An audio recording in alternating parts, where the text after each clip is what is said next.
My mom was small in stature, but big in heart.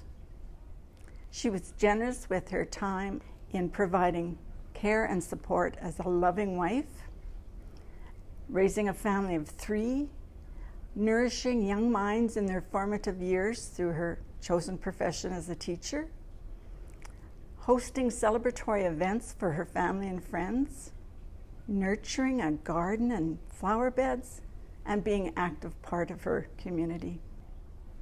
Mom loved music. And I can remember growing up that Mom would spontaneously burst into song as she went about performing her mundane household chores. And I would stop what I was doing to listen. Mom was an avid reader, and despite her many demands and commitments, she would always find time to seek refuge in a good book. In a time span of 5 years, Mom went from living independently to assisted living, to private care, to long-term care.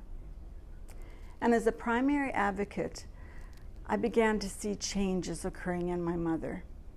The increased dependency, the increased vulnerability, the decreased ability to make sound decisions, and to even remember what those decisions might have been. It became my goal to ensure that Mom's life was one of continued growth within her mental, physical, spiritual, and emotional well-being. That her life habits, her creature comforts, her memories and ties with family would remain intact, and she would never, for 1 minute, not know that she wasn't valued and loved.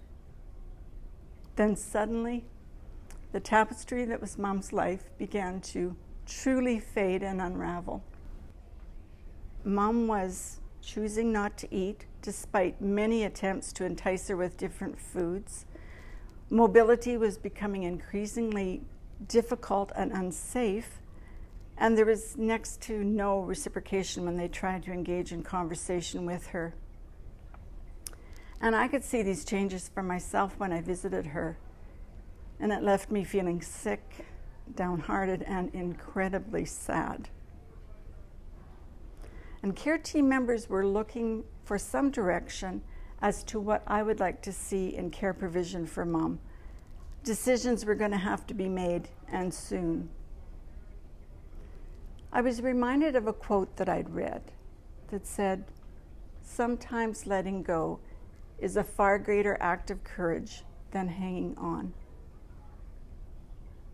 And so I met with nursing staff, and we talked about a care plan that would provide Mom with comfort measures.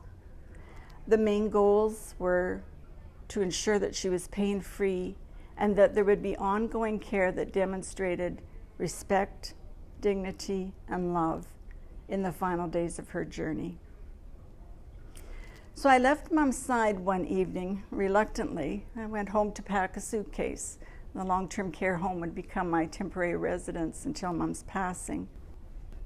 I wasn't sure what to expect when I returned the next day. She'd looked so fragile and worn when I left. I entered the room, and music was playing softly on the CD player, some of Mom's favorite tunes. And Mom was laying peacefully in bed, positioned with pillows. Her hair was combed to frame her face. She was wearing her usual bit of blush and lipstick. And one very caring staff member had taken the time to pin a small brooch on her nightgown. I can remember saying out loud, "Oh, Mom, you look so beautiful."